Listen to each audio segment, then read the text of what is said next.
প্রিয় শিক্ষার্থী বন্ধুরা, আজকে আমরা এসএসসি নবম দশম শ্রেণীর গণিতের 9.1 অর্থাৎ নবম অধ্যায়ের 9.1-এর অর্থাৎ ত্রিকোণমিতির কিছু সূত্র নিয়ে আলোচনা করব। আমাদের এই ত্রিকোণমিতির সূত্রগুলোর মধ্যে সবচেয়ে ইম্পর্ট্যান্ট এবং শুরুতেই যে সূত্রগুলো আমরা ব্যবহার করে থাকি সেটা হচ্ছে আমাদের একটা বিষয় মনে রাখতে হবে যে এই ত্রিকোণমিতির অঙ্কগুলো বিশেষ করে ত্রিকোণমিতির একটা ত্রিভুজ ব্যবহার হয়। ত্রিকোণমিতিতে একটা ত্রিভুজ ব্যবহার হয়, সেটা হচ্ছে সমকোণী ত্রিভুজ। সমকোণী ত্রিভুজের মাধ্যমেই এই ত্রিকোণমিতির সূত্রগুলো ব্যবহার করা হয়। যেমন আমরা একটা ত্রিভুজ নিয়ে নেব।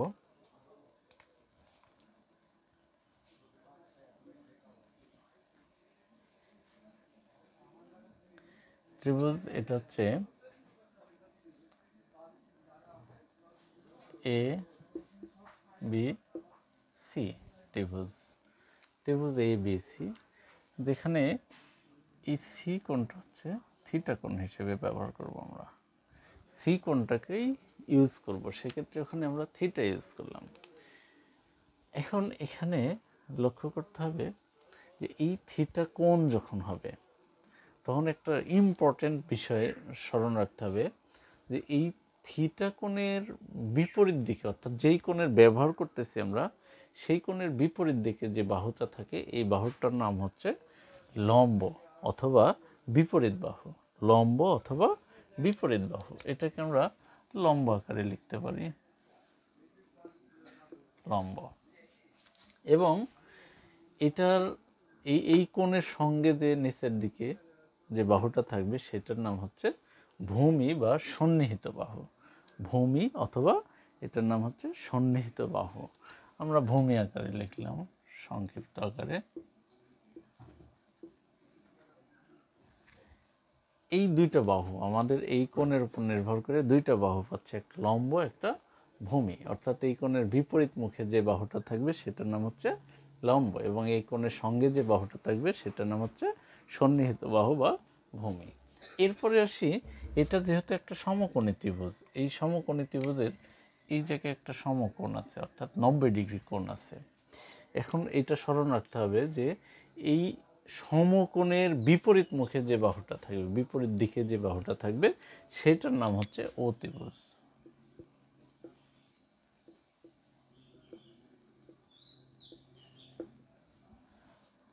সমকোণের বিপরীত দিকে যে বাহুটা থাকবে সেটার নাম হচ্ছে অতিভুজ। এটা স্মরণ রাখতে হবে। তাহলে আমরা একটা সমকোণী ত্রিভুজের তিনটা বাহুর নামকরণগুলো বুঝলাম যে কোনটা কোন বাহু। এখন এইখান থেকে আমরা সর্বপ্রথম একটা সূত্র নেব, সেটা ইম্পর্টেন্ট একটা সূত্র। শুরুতেই আমরা সূত্রগুলো মনে রাখার জন্য একটা কৌশল অবলম্বন করি। কৌশলটা হচ্ছে আমরা একটা ছন্দে মনে রাখবো, সাগরে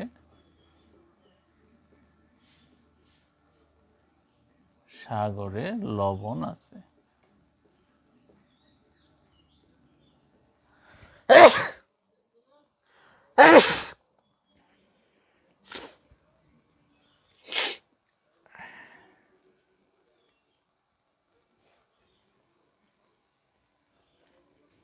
মনে রাখবো, এটা সূত্র মনে রাখার একটা কৌশল। এখানে সাগরে লবণ আছে কথাটা আমরা মনে রাখবো। তাহলে এখান থেকে বেশ কয়েকটা সূত্র হয়ে যাবে। সেটা হচ্ছে সাগর থেকে আমরা সাইন পাবো, সাইন। আর এখানে যেহেতু আমরা থিটা ইউজ করতেছি, কোণের সংকেতটা থিটা, এই থিটা দ্বারা এই অঙ্কের ক্ষেত্রে কোণকে নির্দেশনা করা হয়। কোণ, এটা আসলে কত ডিগ্রি কোণ এরকম কথাটা আসলে থিটা, সাইন থিটা সমান সাইন। এই সাগর থেকে সাইন, সাগরের এই শব্দটা থেকে আমরা সাইন মনে রাখবো। মনে রাখার কৌশল জাস্ট এটা, সাগরে লবণ আছে। এখন এইখানে একটা ভগ্নাংশ হবে, ভগ্নাংশের উপরের অংশ হচ্ছে লবণ, লবণ থেকে লম্ব,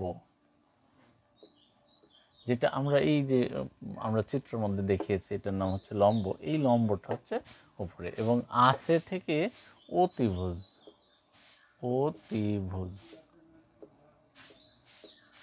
এইটা আমাদের মনে রাখতে হবে। এই ছন্দ থেকে, সাগরে লবণ আছে থেকে সাইন থিটা সমান লম্ব বাই অতিভুজ। এরপরে পাবো হচ্ছে আমরা সাইনের বিপরীত। এই বিপরীত জিনিসটা মনে রাখতে, কার বিপরীত কোনটা, কোনটার বিপরীত কোনটা, অর্থাৎ সাইনের বিপরীত হচ্ছে কসেক।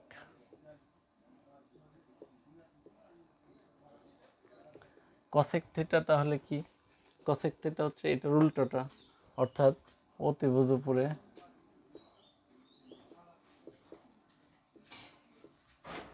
অতিভুজ বাই লম্ব।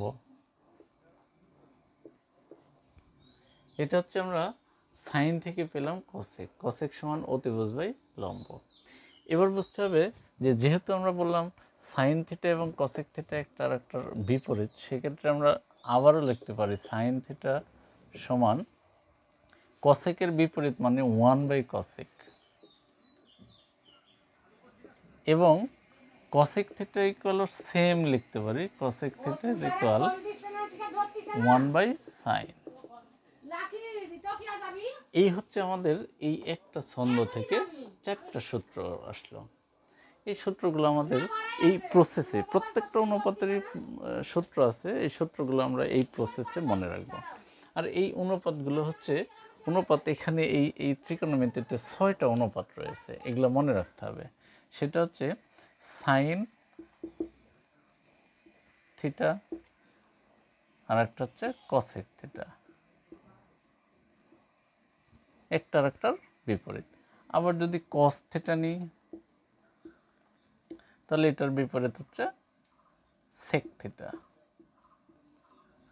আবার যদি ট্যান থিটা নিই তাহলে এটার বিপরীত হচ্ছে কট থিটা। এই যে আমাদের 6টা অনুপাত, এটা মনে রাখতে হবে। সাইন কসেক, কস সেক ট্যান কট, এই 6টা অনুপাত।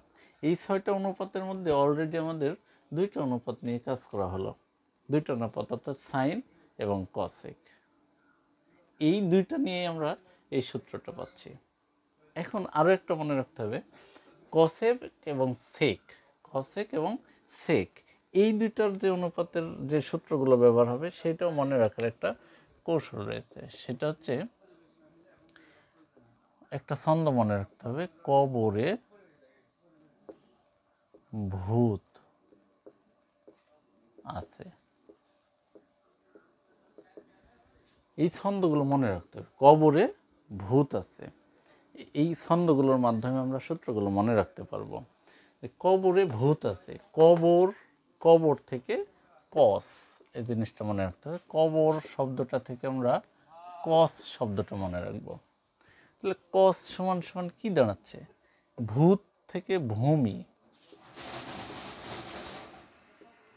এবং আছে থেকে নিচে হচ্ছে অতিভুজ।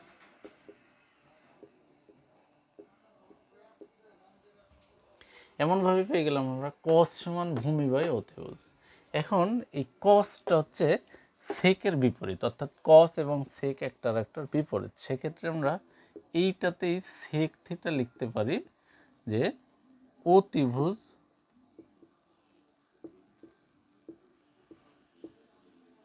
অতিভুজ বাই ভূমি, অর্থাৎ কসের বিপরীত, কস আছে ভূমি বাই অতিভুজ, সেক হয়ে যাচ্ছে অতিভুজ বাই ভূমি। এভাবে এই যেহেতু এটার এটা বিপরীত বলতেছি, তাহলে এখানেও এইটার মতো করে সাইন আর কসেক দিয়ে যে বিপরীত শব্দ সূত্র রয়েছে, সেম এখান থেকে কস থেকে আমরা লিখতে পারবো যে 1 বাই সেক।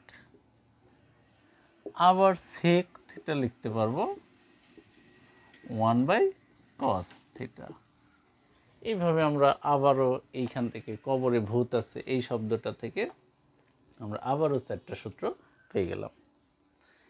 এখন আমাদের বাকি রয়েছে ট্যান থিটা এবং কট থিটা। এইখানে মনে রাখতে হবে এই দুইটারও বিপরীত, যে ট্যান এবং কট একটার একটার বিপরীত, এইটারও মনে রাখার একটা কৌশল রয়েছে। কৌশলটা হচ্ছে টেরা লম্বা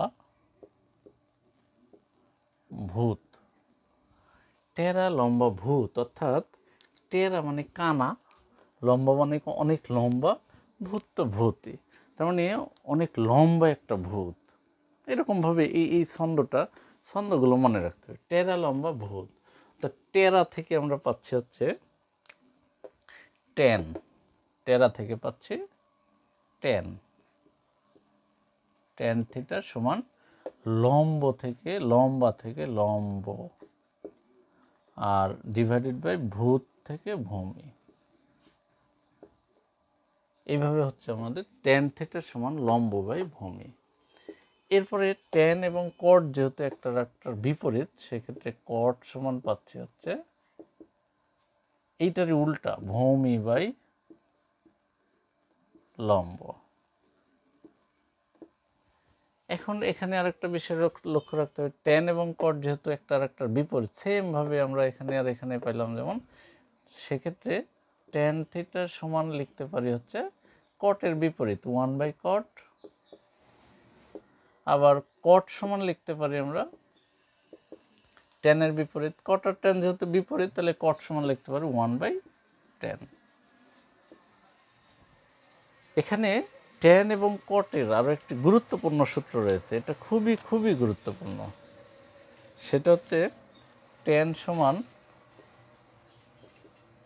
sign by cos, sine theta by cos theta.